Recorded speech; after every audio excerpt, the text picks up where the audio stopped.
Doreen Granpeesheh is the Dr. Doreen is an expert in autism. Doreen Granpeesheh. Dr. Granpeesheh. Dr. Doreen Granpeesheh. Dr. Doreen Granpeesheh is a visionary in the field of autism. Now you can ask her questions on Ask Dr. Doreen.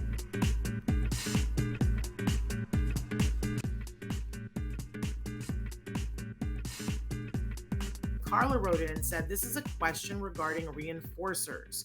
I work as a BT and I've bought many toys to use with my clients, but I'm having trouble with my current client. The child is fixated with smaller than rice objects. She is constantly looking for tiny pieces on the floor. The child is very little interested in typical toys. So do you have any recommendations of what I can buy or use as reinforcers? Love it. Yeah, that's a really great question. Yeah, I mean, there are things thanks for writing in, Carla. I always love to have people who are in the ABA field writing in. So on the one hand, there's going to be things that she might be interested in. For instance, sprinkles or things that are very tiny and she might like them. And there's going to be other types of rewards that you can go to. Shannon mentioned one that almost all kids love is bubbles. There's other types of rewards.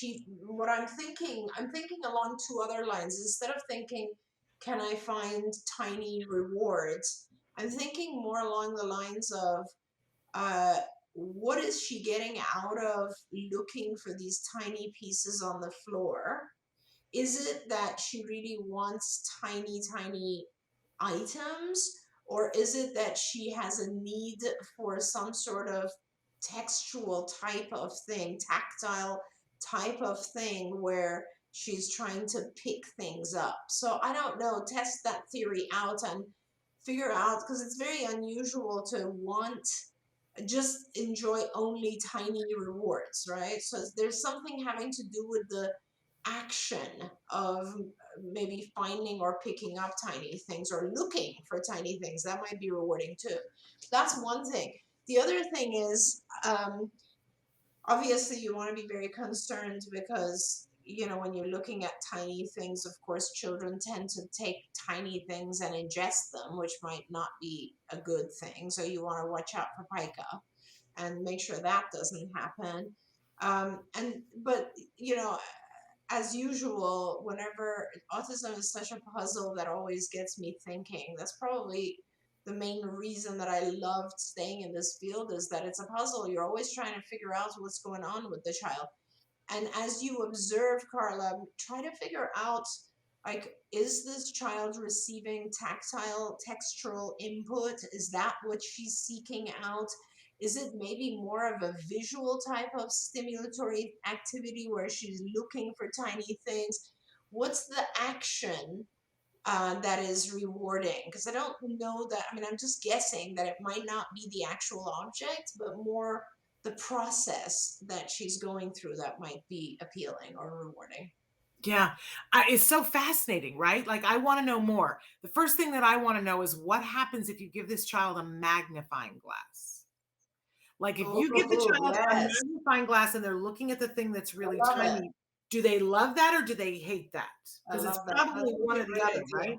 But if they loved it, this to me opens up a whole new world of, getting microscopes. And then I would want to take things like teeny tiny QR codes and then write things into them and have her go on a treasure hunt for things within little things. I don't know. My brain goes, woo! I'm totally with you, Shannon. I think that those are awesome ideas. And you made me think also, as a parent, I'd want to really look at her vision, because it's entirely possible that she might be actually, her vision might be very, very good with things that are extremely small and close by and not so good with distance. Have her vision checked too. Yeah. That's very interesting stuff you mentioned, Shannon. I'm thinking, I don't even know. I have to go back and look at this year's toy guide. Usually I include a camera somewhere, a kid's camera somewhere on the list, because one of the things that we saw with our son when when we were at the point where we had no idea what was going on, and he had a lot of visual stims. One day he picked up my camera, and he was 3, and he ran around and he took pictures. And when I looked at the pictures, it was like I saw into his world. Yeah. And it was life changing. We made a book. I don't know if I have it on my bookshelf somewhere here. We made a book of here it is. Here's the book. One of those photo books. But look at this picture that's on the cover of it. We were at a children's hospital seeing a family member, and in Portland, and it's this Tin Man. But just the way we just put it together and made a coffee table book from it that says Through Jem's Eyes, and just the view of, look at how he looked at us. Yeah. Like that's how he saw me and my husband, and the picture that he took of his grandma was just her hands. Isn't that amazing? And to just see this through his eyes cued us into how he was looking at things, what interested him, what he was noticing. So I love putting a camera in all of our kids' hands. And now, they didn't have it back then. Now they have cameras that have bumpers on them. You can teach them how to take pictures on iPads so that they can see it and it's big, but she might like it little. There's a whole section of the book where he went around and he just took pictures of storm drains. Amazing. That was his thing. Because he was a little fixated on that. So anyway, I'm interested in all of that stuff to see how they see the world, and I think it definitely cues you into some of the ways that they're seeing things. Dark Angel wrote in and said, Carla, my son would spot small numbers and letters when he was little. And it may be because it's small, it's less overwhelming. I don't know. Carla also wrote in, Shannon, and said she'll hold it between her thumb and index finger. And that's a really interesting thing, because this is a the representation of these 2 fingers in the brain is huge.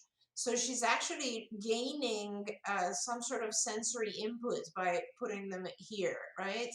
And that's kind of interesting, because now that gives you the ability to do that particular thing with lots of other objects. So it's maybe more of a textural thing than a visual thing for this particular child.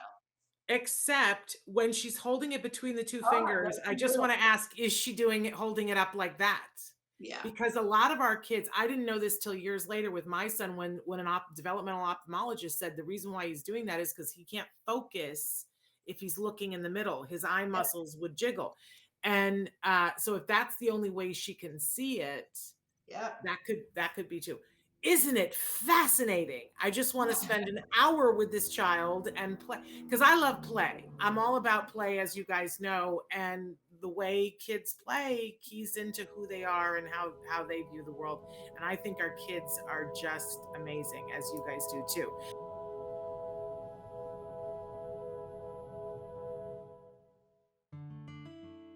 Thanks for watching Autism Live.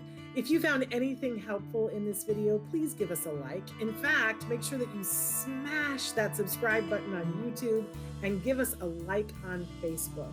You can also follow us on Twitter and Instagram for important updates. And please download our free podcast wherever you get your podcasts. See you next time. Until then, give your kiddos a hug from me and one for you too. Bye-bye for now. To subscribe, click here. And if you'd like to check out some more of our videos, click here.